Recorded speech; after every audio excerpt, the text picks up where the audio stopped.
Hi everyone, yasas que kalos to another episode of Dimitra's Dishes. Today I have a delicious Valentine's Day dessert for you. I'm going to show you how to make my strawberry and almond tart, and it's delicious, very easy to make with basic ingredients, and it's going to be a showstopper of a dessert. You can, as I said, serve it on a special occasion like Valentine's Day or any other time you want to treat your family. Let's get started.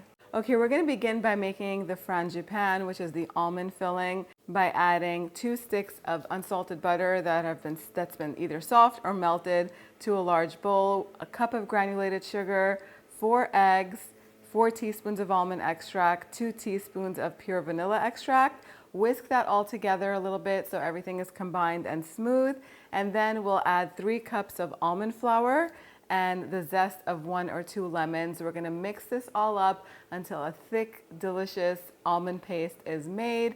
Now, if this is gonna make a pretty thick tart, you can half the recipe of the almond paste, so that way you can have a little bit of a lighter, thinner tart. It's completely up to you. We're gonna set this aside, and now we're gonna prepare the phyllo crust for the tart. I have a tart pan over here that's about 10 inches in diameter. You're gonna wanna grease it really well with some melted butter, and then we're gonna take 1 sheet of phyllo at a time, brush each sheet with melted butter. You wanna make sure the butter is unsalted. Sprinkle each sheet with about a tablespoon of granulated sugar all across the surface. And then we're gonna layer about 8 to 10 phyllo sheets, crisscrossing them all around so that way it forms a beautiful rustic crust. We'll transfer this into the tart, and you wanna make sure that you're using a tart pan if you wanna serve this on a cake stand later on, because the bottom part is removable. But we're gonna put this in the pan and kind of fit it in snugly. Pour all of that almond paste into the center of the pie and spread it out evenly. You're gonna take the edges of the crust and just roll them up rustically, tucking them inside of the pan. Brush all around with some melted butter on the crust.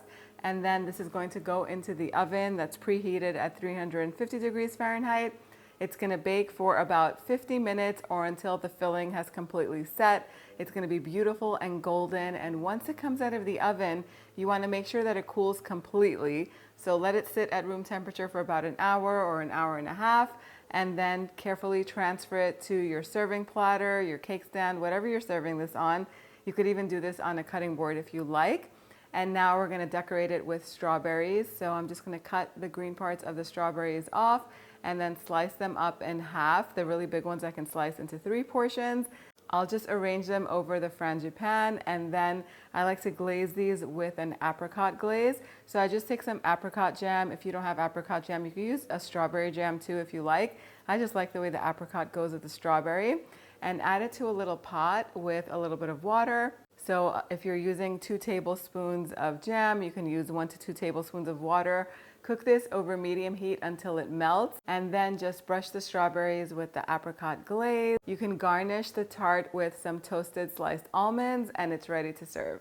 And just like that, the dessert is ready. You can make a little bit of whipped cream to lighten it up a little bit. The almond filling is a little bit rich and luxurious and can be a little heavy for some people, not for me. But it smells so good and I can't wait to try it. You can substitute the strawberries for your favorite berries. You could do blueberries, raspberries, a combination of berries. It is totally up to you, but I can't wait to taste this. Let's do the taste test. I'm gonna make sure I get a strawberry too.